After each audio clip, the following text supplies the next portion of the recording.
O próximo conectivo que nós vamos ver é a disjunção exclusiva.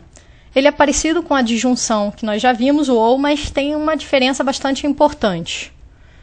O símbolo dele é exatamente o mesmo símbolo do ou, só que tem um pontinho aqui em cima, tá vendo? Nós lemos esse conectivo como ou. Um exemplo do uso desse conectivo seria a proposição ou eu vou ao cinema ou eu vou à praia. Quando eu enunciava a proposição vou ao cinema ou vou à praia, vocês devem lembrar que para que essa fosse uma afirmação verdadeira, bastava que eu fosse a pelo menos um dos dois lugares. Mas a afirmação também era verdadeira caso eu fosse aos dois lugares.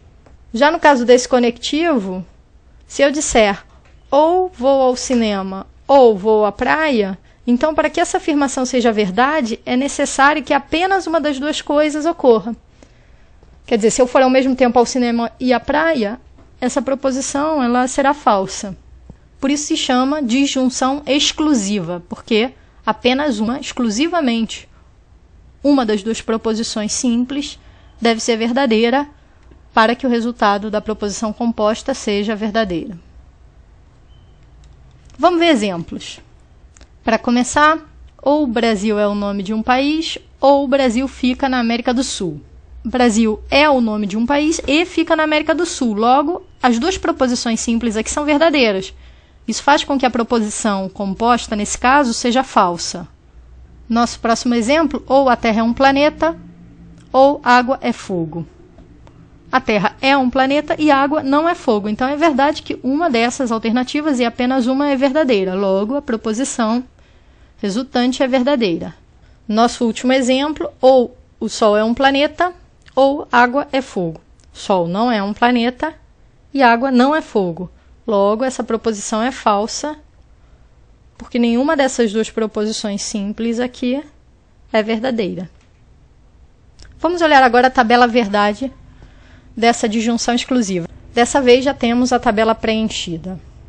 Aqui temos P, aqui temos Q, e aqui temos ou P ou Q. Veja, quando P e Q são verdadeiros, então ou P ou Q é falso. Quando P é verdadeiro e o Q é falso, ou P ou Q é verdadeiro. O mesmo ocorre quando P é falso e Q é verdadeiro.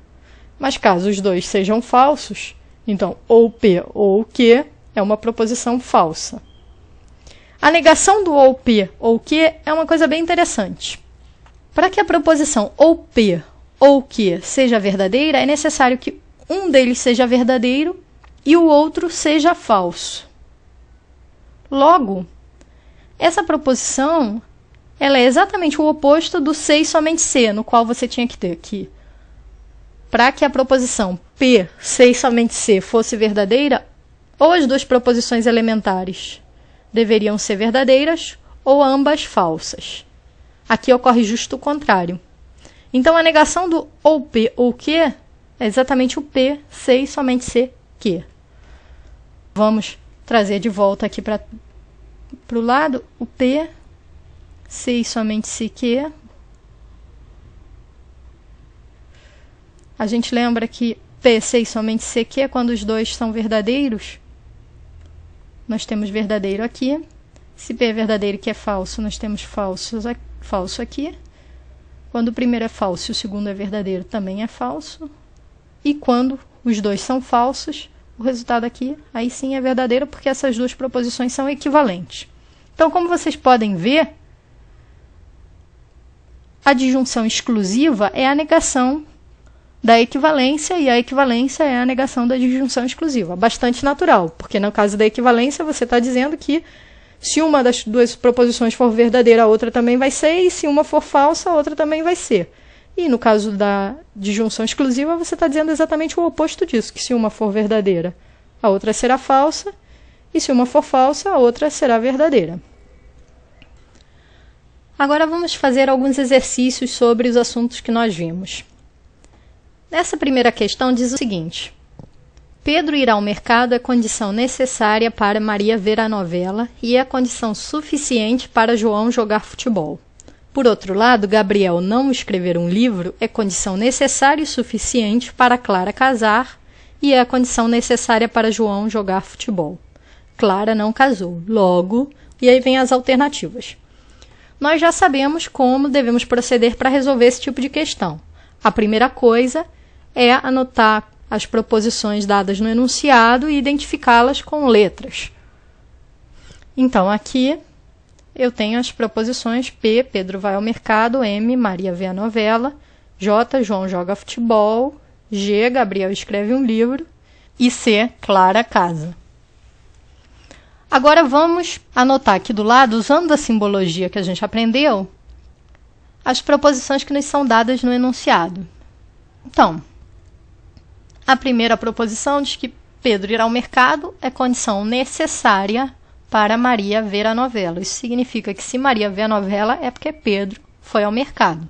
Então, essa proposição a gente escreve como M implica P. Veja, se Maria vê a novela, então é porque Pedro foi ao mercado.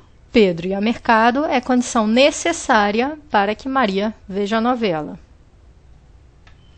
Por outro lado, Pedro ir ao mercado, ele diz que também é condição suficiente para João jogar futebol. Bom, se Pedro ir ao mercado é uma condição suficiente para João jogar futebol, significa que, então, se Pedro vai ao mercado, João joga futebol. Pedro ir ao mercado é condição suficiente para que João jogue futebol. Por outro lado, Gabriel não escrever um livro é condição necessária e suficiente para Clara casar. Ou seja, a Clara, ela casa se e somente se o Gabriel não escreve o livro. Gabriel não escrever um livro, ou seja, não G, porque G é Gabriel escrever um livro, é condição necessária e suficiente, ou seja, é equivalente a Clara casar. Não G, C e somente C, C. Mas Gabriel não escrever um livro também é condição necessária para João jogar futebol. Ou seja, se o João joga futebol, é porque o Gabriel não escreveu o livro. É necessário que o Gabriel não escreva o livro para João jogar futebol. Então, eu vou colocar aqui embaixo, João jogar futebol. Se João joga futebol, então é porque o Gabriel não escreveu o livro. Finalmente, o enunciado nos diz que a Clara não casou, ou seja, o enunciado nos dá não ser. Agora, nós vamos fazer aquela mesma avaliação que nós fizemos já